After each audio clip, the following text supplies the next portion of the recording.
Hello, happy Monday morning.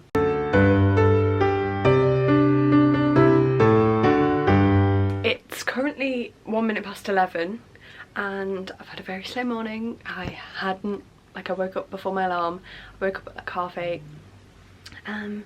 Yeah, and I've had a very slow morning so far. I've just washed my hair, as you can probably tell, and I need to sort this mess out. So under there is my suitcase. This is for the wash. I need to make my bed that I've still not done. Obviously I'm technically in isolation. I did my COVID test last night, so that's hopefully being sent off today. Hopefully I'll get the results within the next 24 hours. But I'm aiming to stay in this room as much as I can. Obviously for some things, like I have to go to the bathroom, which is literally just through that door. And food, like I can't not. I don't think any of my housemates are in right now, so to go downstairs shouldn't be too bad. Like, I don't think I have COVID, and so it's not too much of an issue. I'm just trying to stay in here as much as I can, which is good because the house is cold, and yeah, this room will heat up easier than the rest. I actually need to go and turn the heating on because I'm very chilly. But I also wanted to show you this. So I got this in Zara in France yesterday actually. If you watch the Paris vlogs, you'll know I picked up a black one of these and a brown and black striped one, and I wore them the rest of the time I was in Paris. I really like them, and so we were in Zara yesterday and I got these. And then I also got these joggers. I don't have a full length mirror, and so you're gonna have to bear with, but they kind of look like this. They're cargo joggers. They've got these things. They're a bit short, but nothing horrific. And I'm actually stood up, they're not bad. But yeah, so this is the outfit of the day. So yeah, as I said, I've got a lot of like errands to do in the house, and then I have a couple of readings. So technically I have a presentation due tomorrow, but I don't know if I'll be in for it because of this COVID test. Like, I just don't know when it's going to come back. It's the day 2 test, and so I can take it up to tomorrow. I just did it last night, and then I think Dad was going to go and post it this morning or sometime today. They need to be posted in like a certain letterbox or something, I think. And so yeah, that's where I'm at. So yeah, I can't show you a lot of interesting stuff today, I'm afraid. I will unpack in a second. And I'll show you what I actually wore in Paris, because I feel like that's always quite useful, because I took way too much that I didn't end up wearing because of the weather, and I thought it might be useful to show you what I did and didn't wear. So let me make the bed and then I'll show you that. You're gonna have to bear with the sound of the rain and the wet hair. I can't stop the rain and my hair's wet and I can't get to the plug socket over there. So in this bag, this was my carry-on bag. I'm not going to unload this. You saw me pack it. It's just got, it had all the charges in, maps of Paris that we could get some inspiration from. And then in here I've got like sweets that we bought. Great sweets actually, I must add. They're just acid cola things. They were great.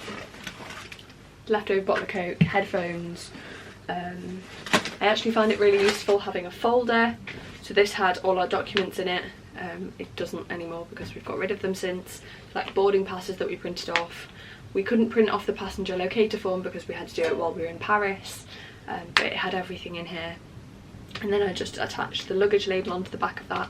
I don't think there's any of our information on that, and so this was just a spare like swan thing to get into France. This was a spare one that I did. There was a pen in there as well, just in case we needed it. And then, yeah, that's kind of it for there. And then in the front of the bag, just down here, I really like this bag. In the front, I just have my purse. I put all my liquids in to travel.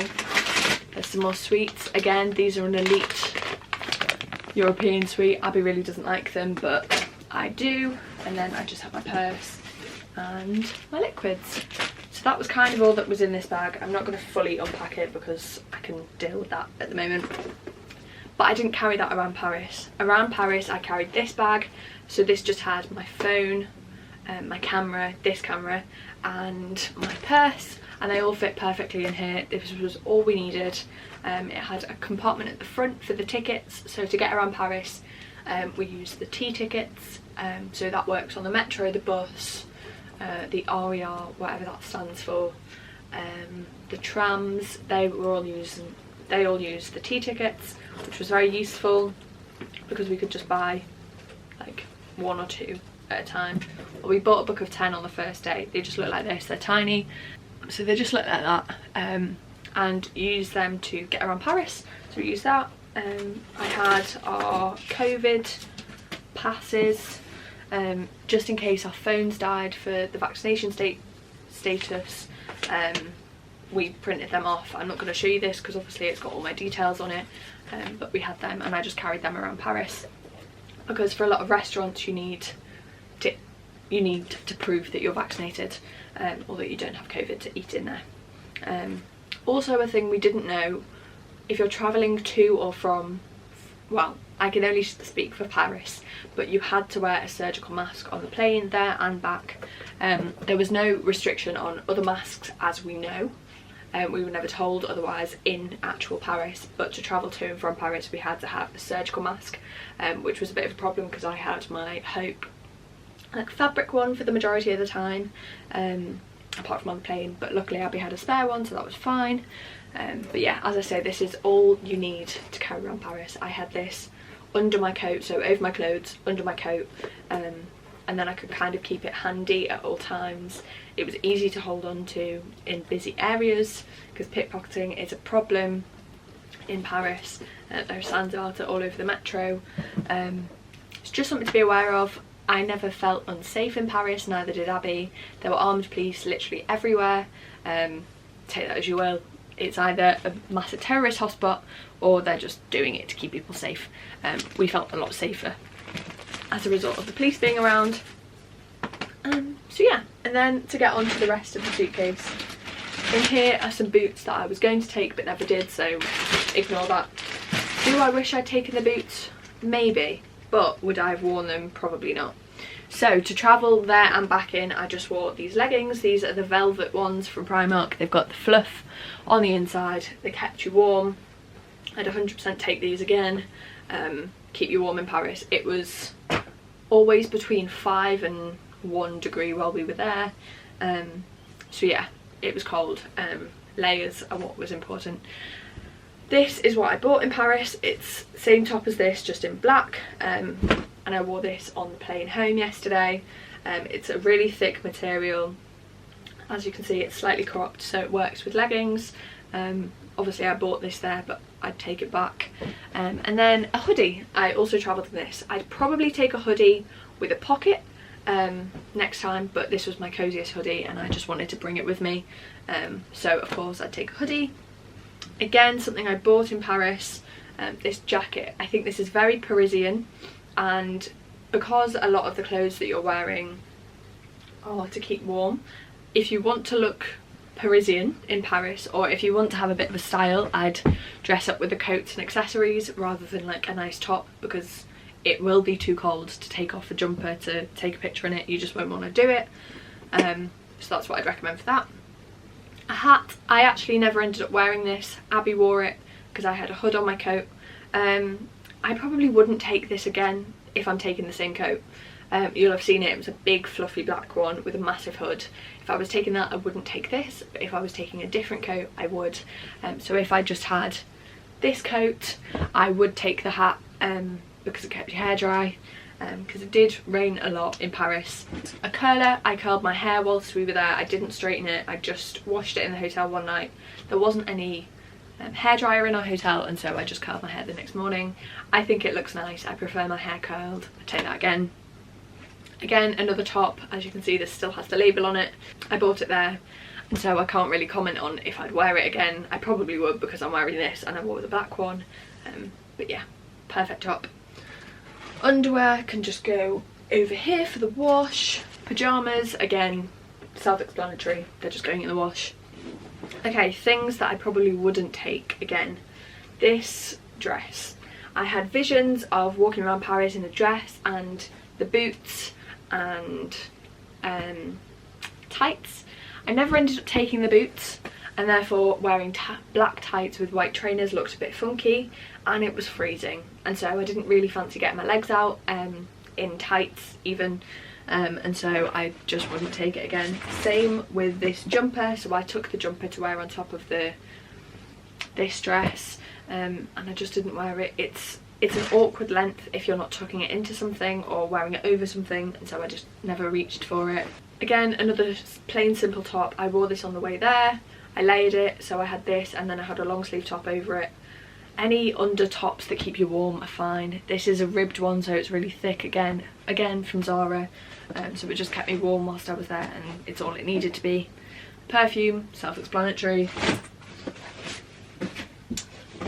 This jumper I did wear and would take again. So it's from Hollister, it's a longer line jumper, thick. I wore, I think, this top and then a high neck top, long sleeve underneath this, and it kept me warm for the day. I wore it under my big thick coat, so that probably did help. I'd take it again. I really like that jumper, I reach for it a lot. And then finally I just have this packing cube. So in here is the majority of the rest of my clothes. Socks that I didn't take, so these are socks that I wear under boots because they're higher. Obviously I didn't take the boots, so I wouldn't need to take the socks again. The tights, I wouldn't take the tights. It's just not worth it if it's cold. Same with the skirt. I had visions of wearing this cream jumper with this red skirt, tights and boots. It's a lovely skirt, I love it, but again it was just too cold. It's just not the weather, and everyone's too cold for that. This is the long sleeve top I wore to travel in, over the purple ribbed Zara top. Keeps me warm. It's cropped again because I had leggings on, and so it just made sense. More socks that I didn't wear. I took loads of socks. I doubled up on socks every day, which I'd recommend doing because your feet do get cold, especially if you're walking for a lot. We walk like 20,000 steps a day. This is the long sleeve top that you'll have seen me wear millions of times. I wore this under the jumper. I take this again because it's really warm, it's really cozy. You can layer it because it's not too thick. I'd take that again. Same black version of the same top. It's got fluff on it from my jumper, but I'd take this again in a heartbeat. I always reach for those tops. They're just from Primark a couple of years ago. They sell them every Christmas. And then finally, the black Primark leggings. These have got hair all over them, which is a bit disgusting. Just the furry ones on the inside again. I take them again. So the tuck pile that I actually wore were 2 pairs of leggings, 1 jumper, hoodies and tops. That's all I needed. I took a skirt, a dress, another jumper, tights and a hat that I didn't wear. So I hope that gives you a bit more of an idea of what I think you should pack for Paris if you're going at this time of year. If you're not, just completely ignore this segment at all costs. But yeah, that's what I took, that's what I wore, and now I'm gonna go and put a wash on. So it's currently 6:10. I have literally barely done anything today. I finished my philosophy reading for tomorrow, so my class is at 2. So I'm hoping I'll get my result before that to be able to go in for it. But if not, it's not the end of the world. I haven't done the readings for my presentation tomorrow because it kind of makes no sense in my head to do 3 readings for presentation tomorrow that I'm less likely to be able to go to. So that's at 11. So that's my predicament at the moment. I had some hash browns about 2 hours ago now, and I'm gonna make dinner in a bit. But I'm going to end this here because my evening looks like me sat in bed watching YouTube. I'm just going to take today as a chill. Yeah, so I hope you've enjoyed. Thank you for watching. I hope it was somewhat useful if any of you are actually planning on travelling to Paris anytime soon, of what I'd recommend taking, what I wouldn't take. I will see you tomorrow for Vlogmas day 10. Day 9, day 10, I can't remember. I'm so out of the loop. But yeah, I will see you tomorrow. Bye guys.